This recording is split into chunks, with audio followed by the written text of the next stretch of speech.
Hello my friends and welcome back to another Baldur's Gate 3 build guide. Today we're doing a build I like to call the Mighty Fart Druid. You heard that right, this build is going to use Poison Clouds as its primary method of defense and focus on doing safe, consistent damage while fighting within noxious fumes, preventing your enemies from doing anything. I'm using Halsin for the example character here because it seemed on theme. He's a big guy who probably eats a meat-heavy diet, but this build is primarily intended for a main character to solo Tactician mode. Since we're going to be using damaging AoE effects a lot, it has some negative synergy with parties, although of course can be used as a build for any party member. To begin with, the Halsin here is a Wood Elf, which if you've watched any of my other build guides you'll know is probably the best race in the game for pretty much every build, but I think is only the second best race for this build, the best race being Drow, both because you get access to once a day darkness, which we're going to be making very heavy use of, and also because the Drow's hand crossbow proficiency can be quite useful for this character. This build will not use its bonus action that frequently, so the offhand hand crossbow attack can be a significant increase to your damage output. Right off the bat, what we are going to do here is, like all Origin characters, Halsin has a bad ability spread, and unlike most of my builds, what we're going to do for this one is we're going to make it worse. So we're going to clear this, and we are going to, no, not use recommended, take everything down a little bit. We're dropping Strength to 8, Intelligence to 8, we need 16 Wisdom, because we are, of course, a Druid, and weirdly for this build, we need 16 Charisma. Then we also, of course, want as much Constitution as we can get and as much Dexterity as we can get. This build will use, if you want to build it optimally, you can use a couple respecs. I'm going to be building it as though we are not respecking our character, but there are some ways to improve this build at certain levels in order to gain respecs. This build will not have the highest damage output for a solo character, but will be able to do it very safely and has some incredibly strong tricks that you get at level 12, which I think are really fun. Also, I should mention this build is based on a comment by Ben Riesman, which I really liked. Very happy to do that, and if there's a build or character archetype that you want me to cover, then I am very open to suggestions as to what characters or companions or classes you want to see optimized. Let me know in the comments below. Alright, so what we're picking for Druid is our cantrips. I highly recommend getting Guidance, it's one of the best spells in the game. And then for our second cantrip, you probably want in the early game something like Produce Flame, just so you have ranged attacks, or Shillelagh, you can do a little melee attacking, although with 8 strength it's not going to be incredible. Thorn Whip will have the most late game utility, because repositioning enemies is just very powerful.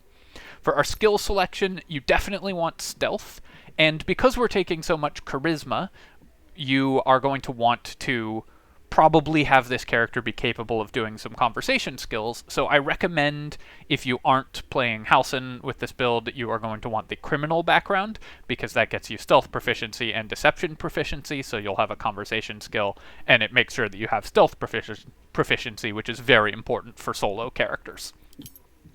Alright, so here we are with our level 1 stat spread. Let's go to level 2.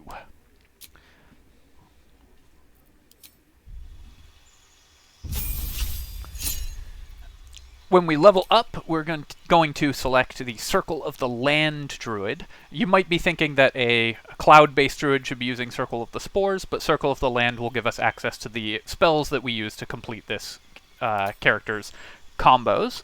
So let's also just take kind of whatever cantrip we want. Prepared spells at this point in the game, you definitely want Fog Cloud. A lot of your combat is going to be done by casting Fog Cloud on yourself, stepping out of it on your turn to make a ranged attack, and then stepping back into it before ending your turn, preventing melee enemies from attacking you without being blinded, and preventing ranged enemies from attacking you at all.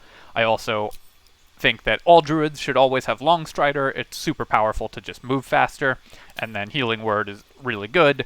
And then finally, Ice Knife is one of your best combat options, and I like Speak with Animals as my last spell, but it doesn't really matter what you take here.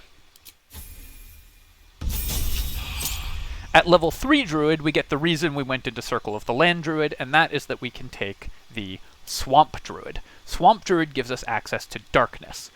At this level, darkness is basically the same as fog cloud. You can use it to blind enemies that approach you, but we are going to, as we continue to level up, gain some cool combos with darkness. Here we are going to be taking a level in Warlock at level 3, gaining access to Eldritch Blast, so this is why we have the high charisma. And for our second cantrip, I think you want probably Minor Illusion. Just moving enemies around is really powerful. For our subclass, we're going to take Great Old One. Since we're going to be making so many attacks with advantage all the time, because we're going to be attacking out of our darkness clouds for most of the early game, Mortal Reminder will often trigger. We'll be making usually 2 to 3 attacks a turn with advantage, so that's a lot of chances at a critical hit, and making your enemies roll a lot of dice, even if the DC is not very high, means that you have a lot of chances to apply the very powerful Frightened effect. For our spells, I highly recommend having Expeditious Retreat. Like I said, we don't have a lot of uses for our bonus action on this build, and this gives us an emergency option to just get away. Or, of course, you can just kite enemies backwards by running around. And for our second spell, I think you probably do want Hex. Although we'll often be concentrating on something else, Hex just adds a lot of damage to your Eldritch Blast. And then finally, at level 5, we are going to be taking, the reason we went into Warlock, the Devil's Sight Eldritch Invocation, which allows us to see in darkness, and of course Agonizing Blast to increase the damage of our Eldritch Blast. So now you can see kind of where this build is going, and the first of many combos has started to come online. Whatever spell we want we can take. And let me just show you how this works real quick. So because we have Devil's Sight, we can, let me go over here where I won't accidentally attack an ally or anything. We can cast Darkness on ourselves using a Druid spell slot, since we have it from Circle of the Land.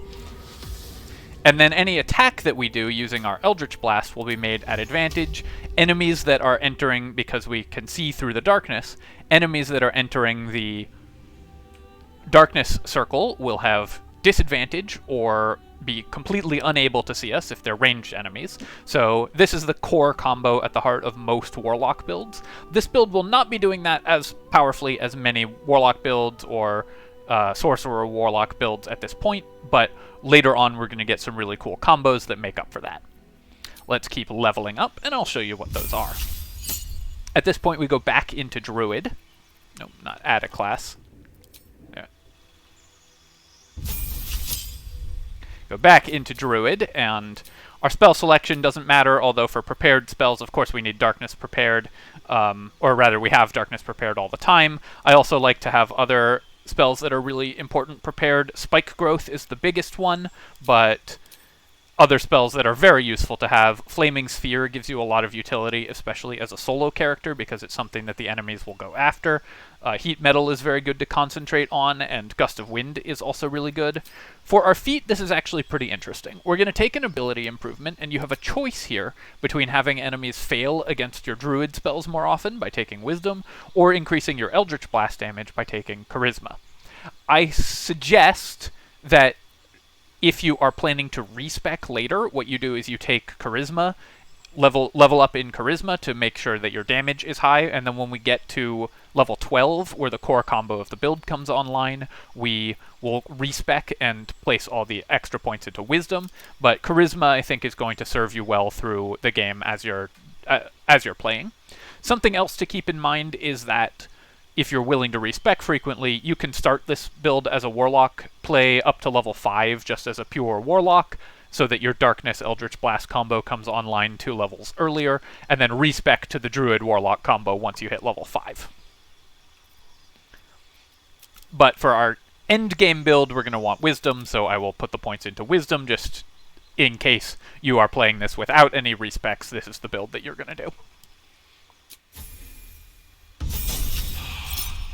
At Druid level 5, we get the Wild Strike feature, which is kind of nice, but because you can still fight in these darkness clouds in wild shape form. When an enemy comes into your darkness cloud, they will be blinded, you can wild shape and then start hitting them, which is really strong. And that means that's why we can both use the ranged attacks with Eldritch Blast and be a powerful melee contender inside of our darkness clouds even though we have no strength. And then here we are going to take the Underdark Circle of the Land. This gets us access to 2 spells that we don't otherwise have access to, and also, very importantly, gets us access to Stinking Cloud. This, of course, is the namesake of the Fart Druid, so this will come up much later on. And Nauseated is an incredibly powerful condition that stops enemies from acting, so that's really very useful. As we level up a little more, we get access to Landstride, Difficult Terrain. This is where another combo comes online, as enemies are now unable to approach us in melee without falling afoul of Spike Growth. Being immune to Difficult Terrain makes us immune to our Spike Growth, so we can cast this in its very large AoE. Let me actually just demonstrate this to you. Notice how huge this AoE is. So if I'm in the corner here, enemies have to cross like 30 feet of difficult terrain. Let me not kill Scratch, because the internet will be really mad at me if I do that. Enemies will have to cross like 30 feet of difficult terrain in order to reach you. So if you put your back against the wall and cast Spike Growth, you will be immune to its effects. Go away, Scratch. You're gonna get me cancelled.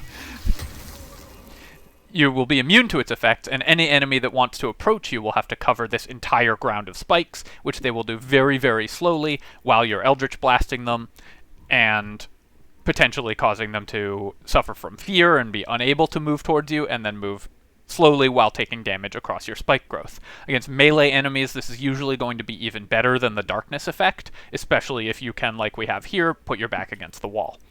So that's one of the core combos of this character. And then as we continue to level up at level 4, there's actually only one Circle of the Land at level 7 Druid that gives you access to a spell you don't otherwise have on the Druid spell list. So if you're a Circle of the Land Druid, you should always take Underdark Druid at level 7, because the only spell that is new to Druids is Greater Invisibility. All the others are already on your spell list, so you don't get anything from taking those circles. And Greater Invisibility is just a very good spell as well. Here we're going to continue to increase our Wisdom.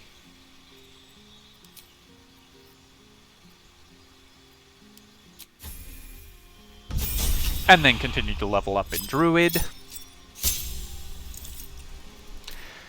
Here we get yet another spell that's really powerful to have, and that's with either Swamp or Underdark, you get access to Cloud Kill, which is yet another fart spell that you can use. So we're going to play, I think Swamp is better, both because we've taken Swamp several times already, so it's nice and on theme, but also because I think it is more useful to always have Insect Plague prepared than it is to always have Cloud Kill, or always have Contagion prepared. Insect Plague is slightly less situational, you're going to use it more often.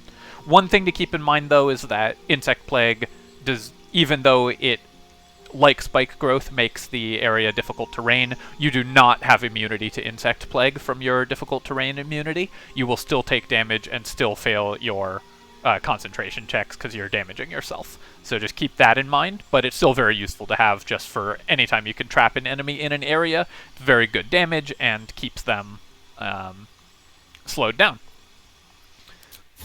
And finally, at level 12, we get the whole thing that makes this build work, Nature's Ward.